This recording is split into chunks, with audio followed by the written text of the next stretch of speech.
Bendiciones. Una vez más estamos por estos medios, la verdad del cuarto ángel, con un mensaje titulado Bartimeo el ciego, a la luz del cuarto ángel. Este relato lo vamos a presentar desde la perspectiva del libro de Marcos, ya que sabemos que se encuentra en el libro de Mateo 20, 29, capítulo 20, 29 al 34, y la tenemos en el libro de San Lucas, capítulo 18, 35 al 43. En esta ocasión vamos a tomarlo del libro de Marcos. En el libro de San Marcos, capítulo 10, 46 al 52, tenemos el relato de Bartimeo el ciego. Vamos a darle primeramente lectura y luego vamos a entrar en detalle, resaltando el mensaje espiritual que podemos aprender y sacar de esta hermosa historia o relato bíblico. Dice el libro de San Marcos, capítulo 10, como acabamos de citar, versos 46 al 52, lo siguiente. Estamos leyendo versión pechita, aunque en su pantalla tendrán la versión Reina Valera.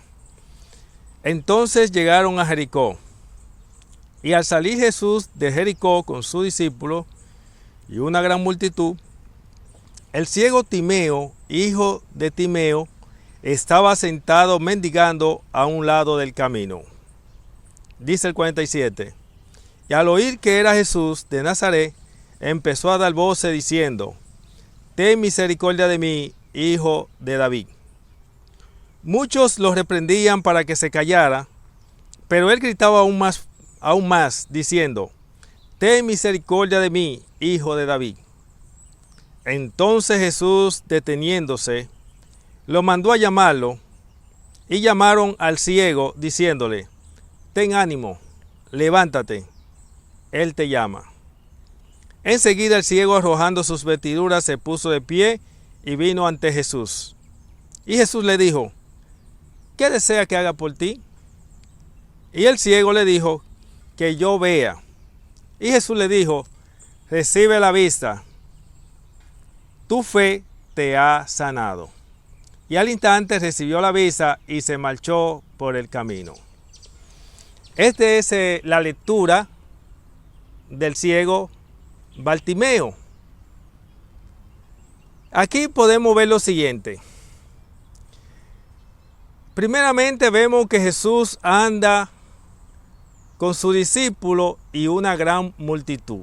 Miren que hay una diferencia, ¿verdad? Porque dice que anda con su discípulo y qué cosa, y una gran multitud.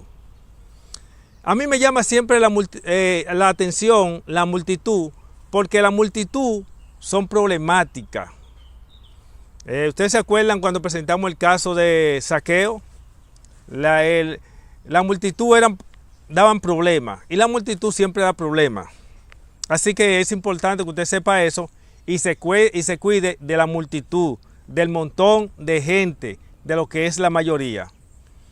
Así que dice que Jesús andaba con una gran multitud, y mientras él iba caminando, dice el verso 47 que al oír que era Jesús de Nazaret, Bartimeo empezó a dar voces: Jesús, hijo de David, ten misericordia de mí.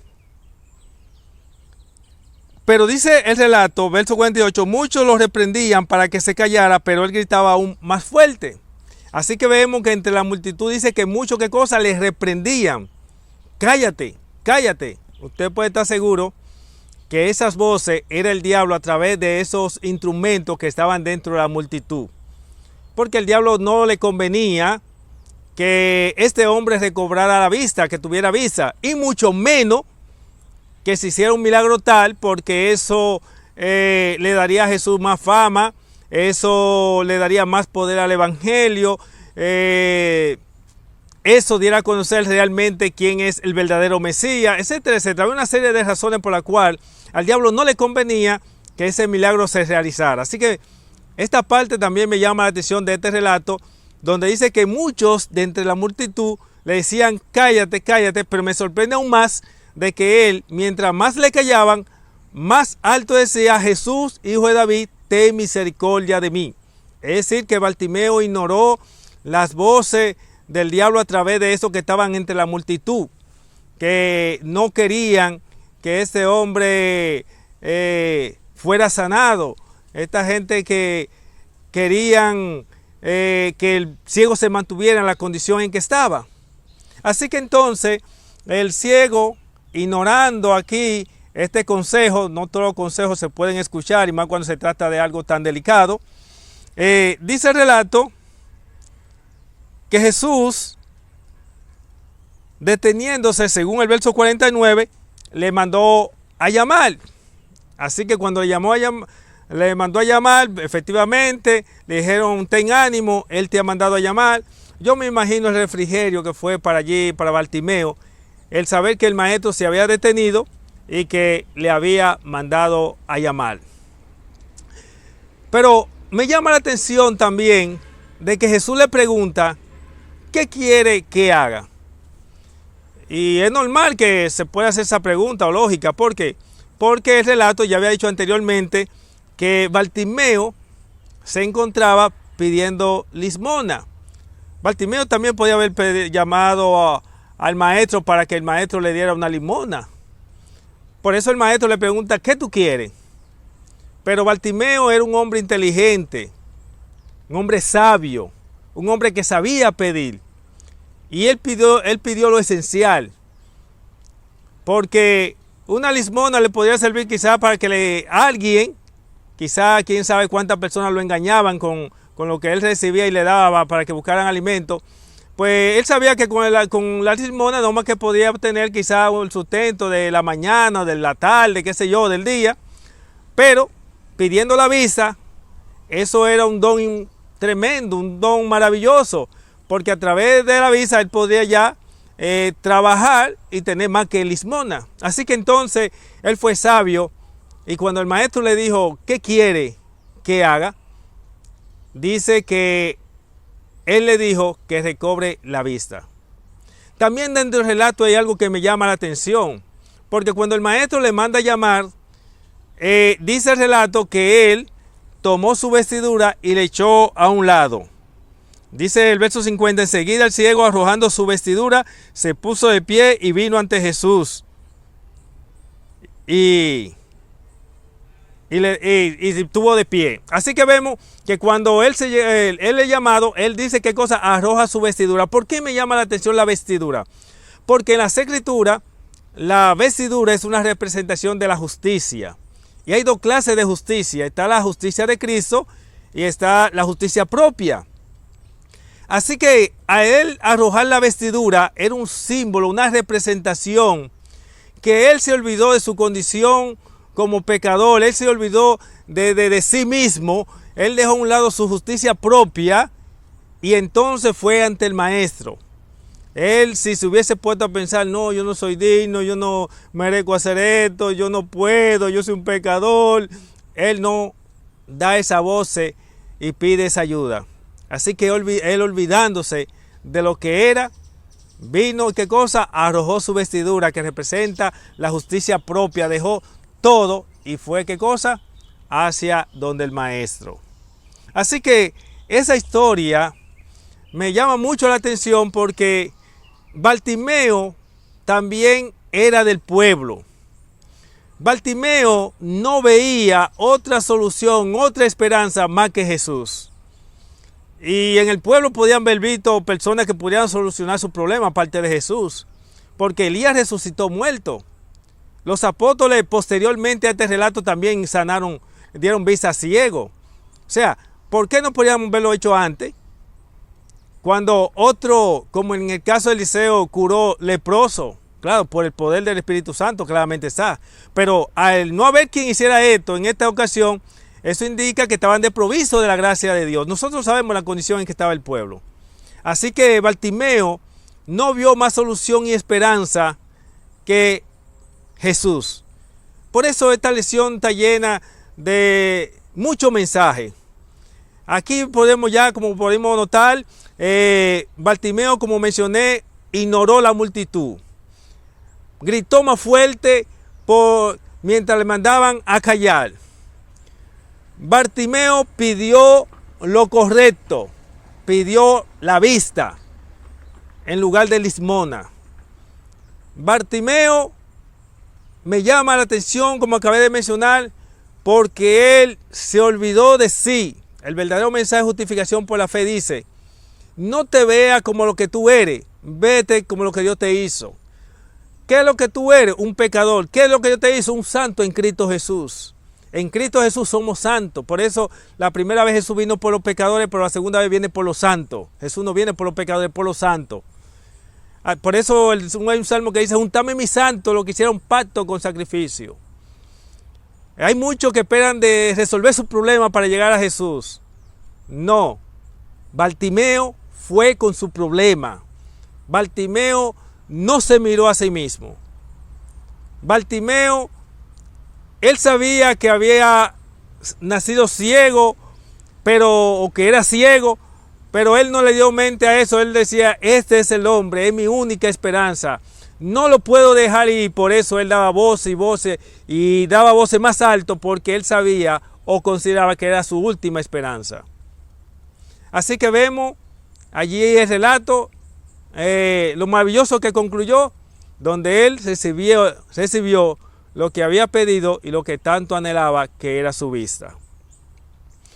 Hoy en día, quiero decirte, mi querido amigo, Bartimeo representa en ese tiempo a aquellos que están dentro del pueblo, aquellos que están ciegos, aquellos que anhelan conocer la verdad, pero que entre tanta confusión, donde se pone a la Biblia a contradecirse a sí mismo, donde los ministros predican una cosa y viven otra, en esta gran confusión la gente dice: Señor, ¿cuál es tu verdad?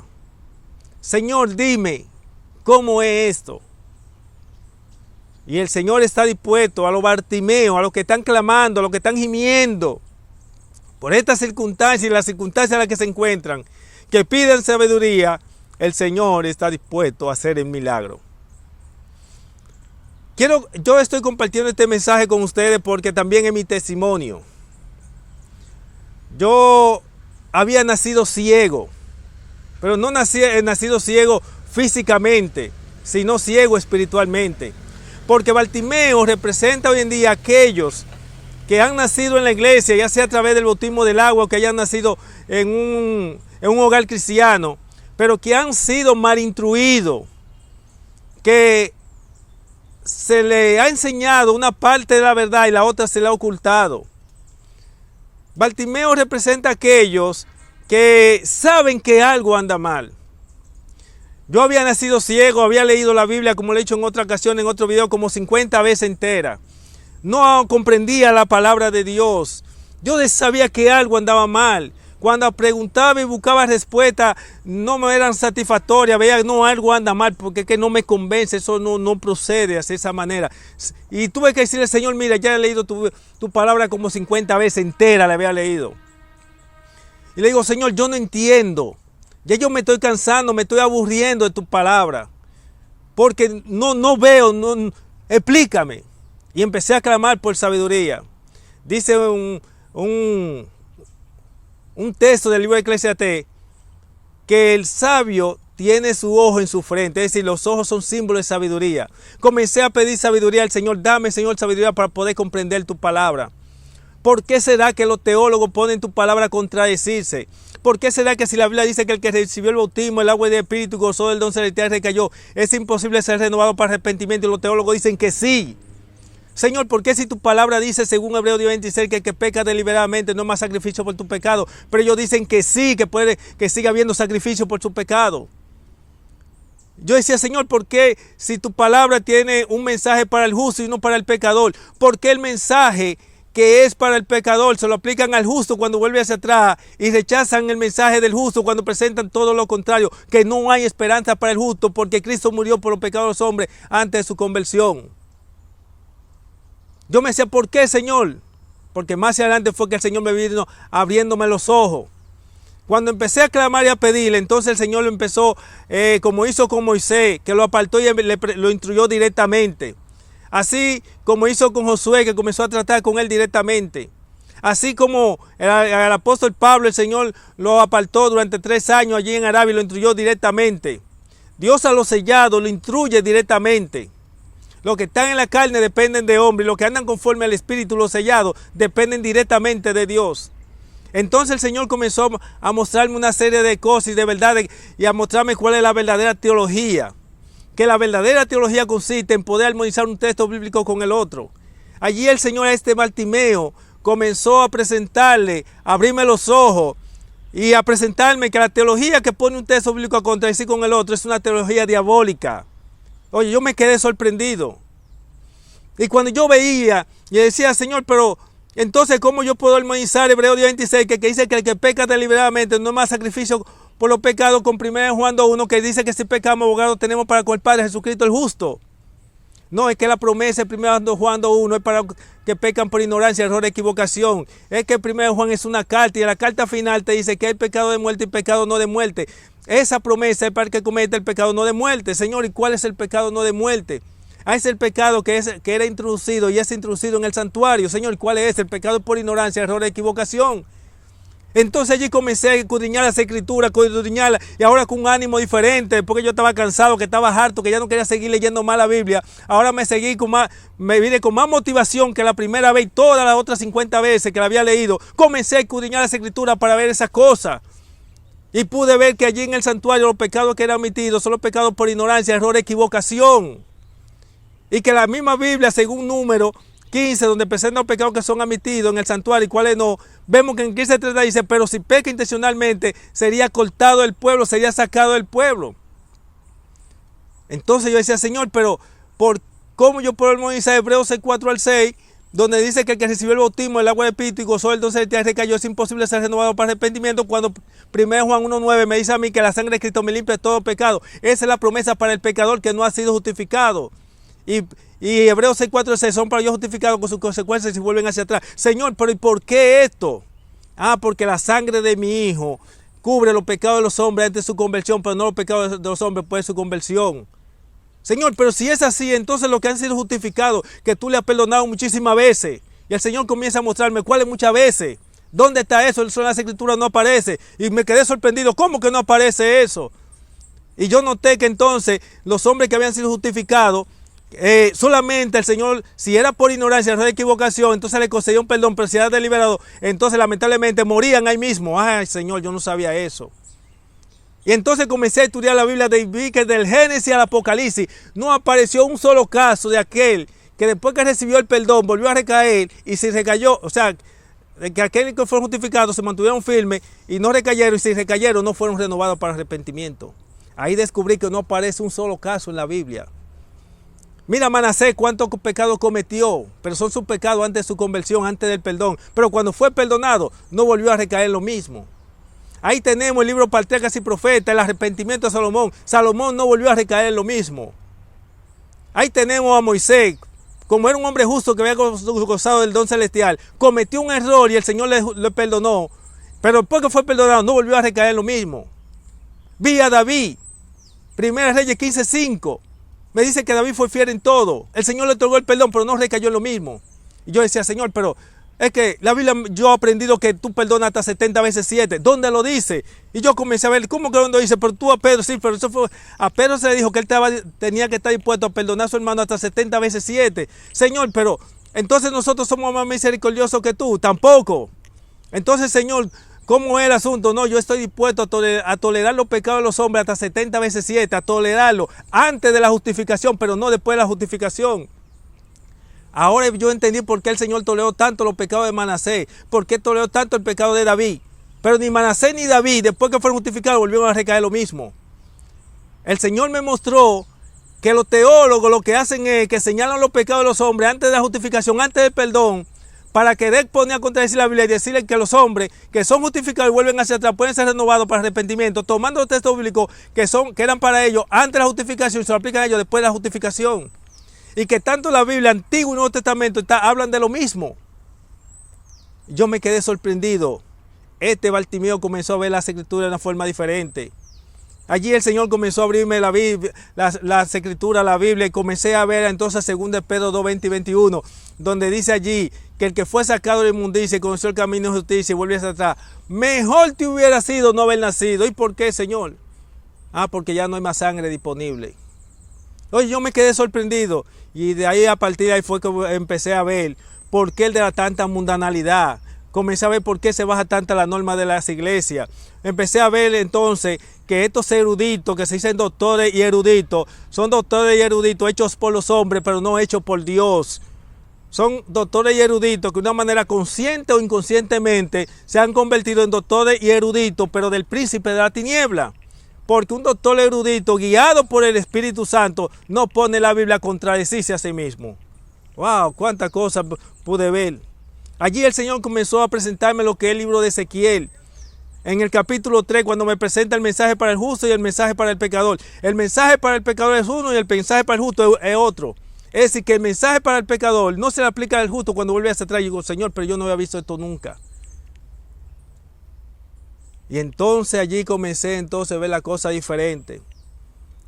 Y yo decía, Señor, pero tú dices en tu palabra que si decimos que no tenemos pecado, somos el mentiroso. Ese es el mensaje para aquel que está siendo evangelizado y que dice que él no debe porque no tiene por qué arrepentirse, porque él se justifica a sí mismo y dice, yo no robo, yo no mato, yo no asesino, yo me llevo bien con mi vecino, y empieza a justificarse a sí mismo con tal de rechazar el evangelio y no aceptarlo. Por eso el texto que sigue, el verso que sigue dice, pero si confesamos nuestro pecado, Él es fiel y justo para perdonarnos. Por eso es el texto que sigue, tiene un pero.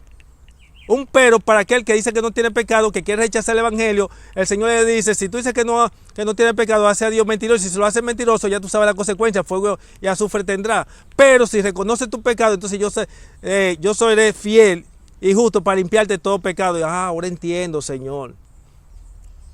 Porque la sangre de Cristo tiene poder para limpiarte de todo tu pecado.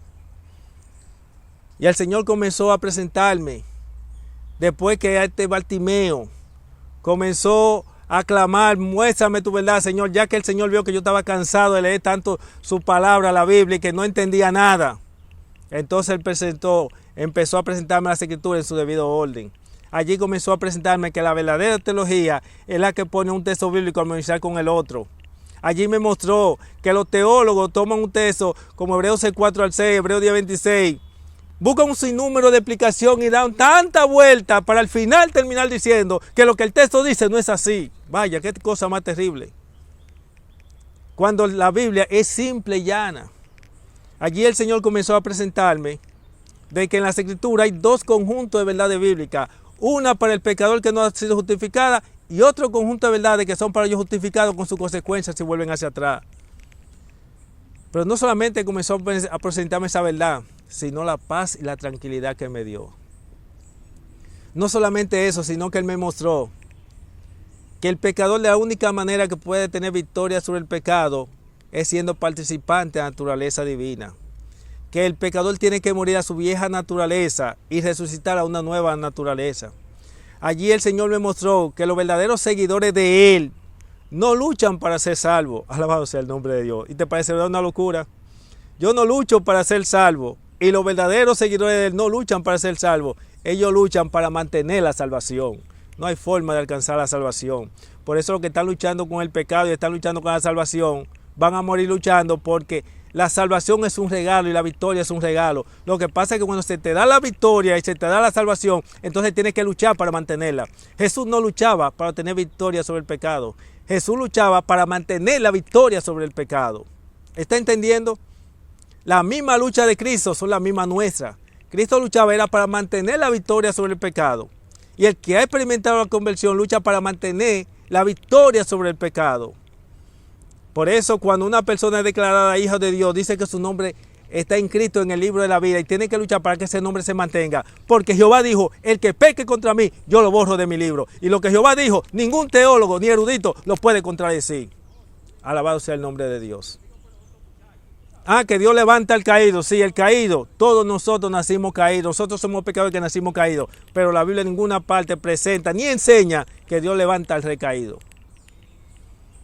Y cuando el Señor me mostró toda esa verdad, yo decía, Señor, ¿y ahora qué vamos a hacer con los que han pecado deliberadamente? ¿Y qué vamos a hacer con aquellos recaídos? Ah, bueno, ya que tú tienes esa verdad y eres mi mensajero, ahora tú le vas a decir a ellos que para aquellos que no conocían esta verdad hay una oportunidad. Que para aquellos que habían estado pecando deliberadamente, siendo mal instruidos por sus teólogos, eruditos y doctores, y estaban pecando deliberadamente para aferrarse como los cuernos de la antigüedad, como se refugiaban muchos pecadores, de 1 Juan 2:1, que le diga que en el santuario no se admite pecado consciente y deliberado, pero que si lo habían estado haciéndolo, que se aferren como Jacob del ángel a la promesa de Juan 8:32 que dice, conoceré la verdad y la verdad os hará libre. Y que entonces el Señor Jesús vaya ante el Padre y va a introducir tu pecado consciente y deliberado, pero como un pecado de ignorancia, porque allá no se admite pecado consciente y deliberado.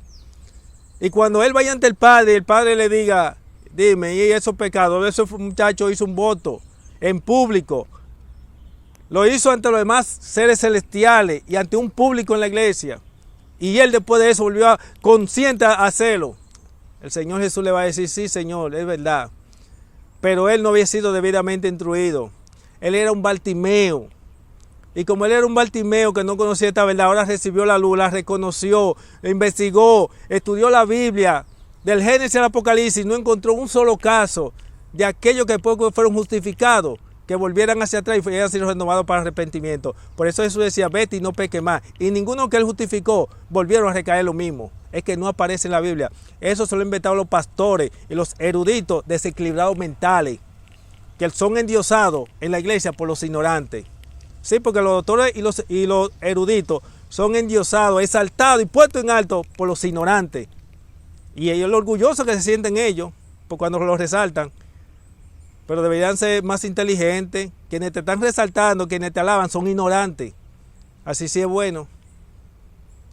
Y entonces, cuando vaya allí, el Señor va a venir, cuando vaya ante el Padre y le presente tu caso, Él te lo va a introducir como un pecado de ignorancia porque tú no conocías esta verdad. Y entonces esos pecados se le van a imputar al diablo, porque los pecados de los justos, como yo le decía, Señor, y entonces, ¿qué va a pasar con los pecados de los justos si la sangre de Cristo no cubre los pecados de los justos?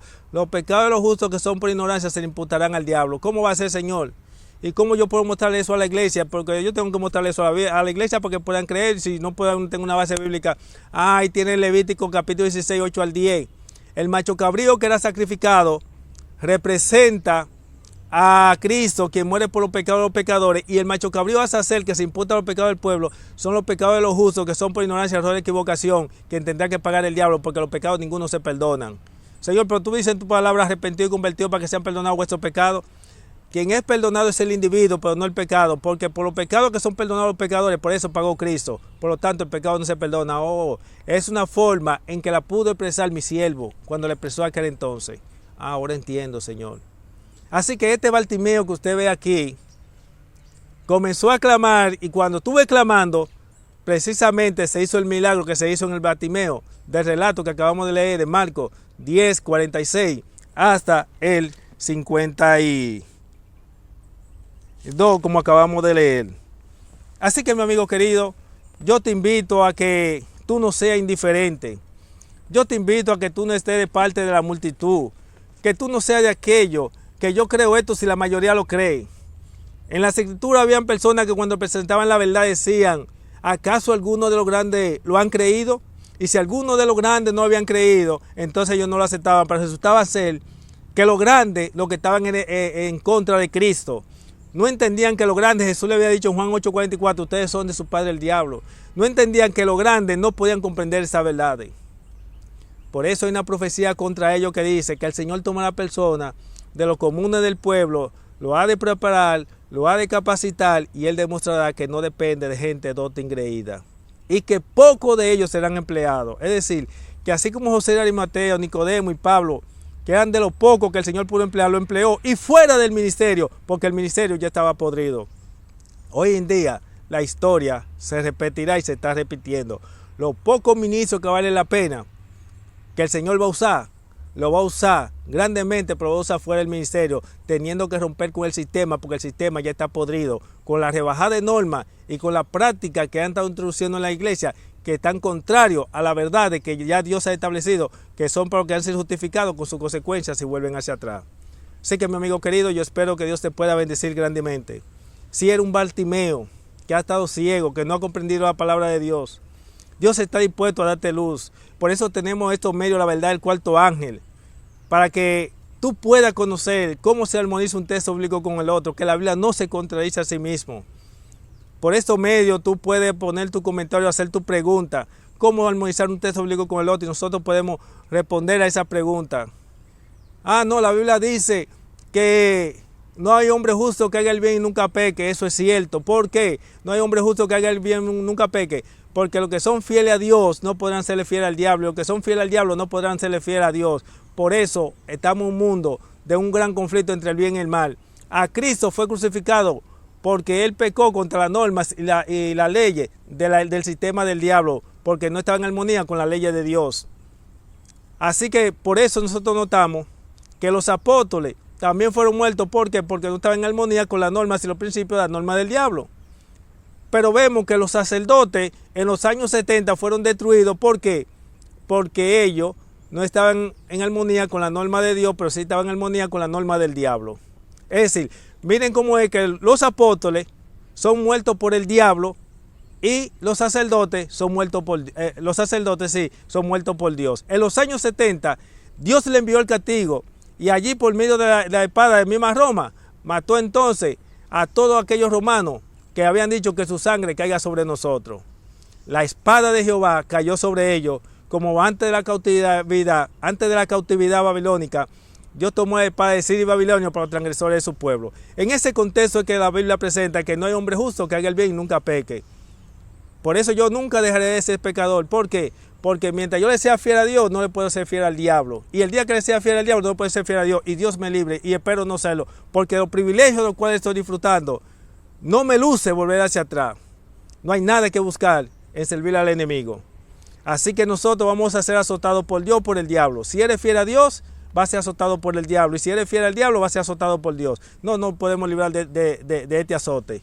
Es mejor ser azotado por el diablo siendo fiel a Dios que ser azotado por Dios siendo fiel al diablo. Así, mi hermano, que Dios te bendiga. Esperamos que este mensaje de Bartimeo moderno y de Bartimeo del relato bíblico pueda ser de gran beneficio para tu vida espiritual. Te invito a que no estés escuchando la voz de la multitud. La mayoría nunca han estado a favor de la verdad. Miren, en el tiempo del diluvio solo 8, la mayoría se perdieron. De 600,000 que salieron de Egipto, solamente 2 pudieron entrar. Salieron 600,000 más una gran multitud. Todos que eran en el desierto. La mayoría, pero hablando de más de un 90 o 95%. Y si continúo presentando el gran conflicto, ya tenemos un tema por aquí, la mayoría son un problema para el avance de la obra de Dios, para poder tener visión espiritual y para serla fiel a Dios como es debido. Por eso esperamos que tú puedas depender solo de un así, dice Jehová. Dios te guarde y será hasta la próxima. Le habló una vez más su amigo y hermano Nelson Cuarto Ángel por estos medios. Bye.